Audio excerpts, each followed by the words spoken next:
Hello বন্ধুরা, কেমন আছেন সবাই? হ্যাঁ, আমিও ভালো আছি।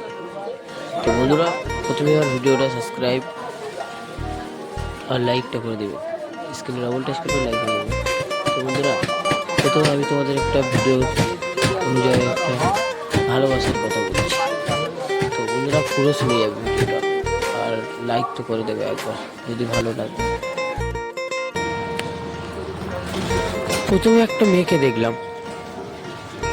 মেয়েটাকে দেখার পর মেয়েটাকে একটু ভালো লাগলো। মেয়েটা আর কেউ না, আমার বেটির নজর।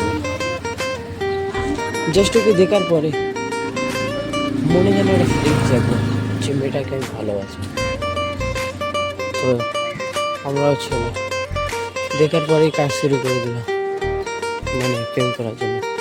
বাট সেই সময় মেয়েটাকে আমি বললাম যে চলো ফুচকা খেতে যাও। মেয়েটা আর কিছু বলছে না, লজ্জা করে ঘরে চলে গেল। কিছুক্ষণ পরে ফুপুর বললাম যে চ গিয়ে আমরা ফুচকা খেয়ে আসি।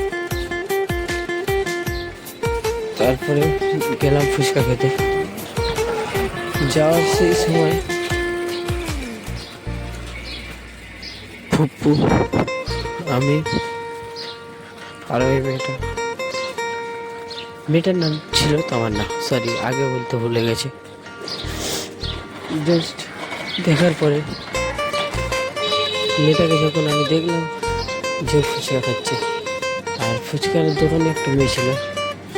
মেয়েটা খালি মেয়েটা দিয়ে এখানে আমি দেখেছি, বাট কিছু বলিনি। বলার পরে মেয়েটা যখন দেখা হয়ে গেল, তখন আমি ভাবলাম যে চলো আমার ফুচকা খাওয়া হয়ে যাওয়া, চলো ভাবলাম আজকে ফুচকা খেয়ে আসলাম। ঘরে আসলাম, এসে ওর সাথে ও কি একটা পড়লো, আর্মি পড়ছিল, আর্মি করছে। আচ্ছা, হ্যাঁ আমরা মুসলিম, তাই জন্য আমাকে কল করলো। বললাম না গেম খেলবো না, ফ্রি ফায়ারের জন্য আমার বন্ধু কল করলো।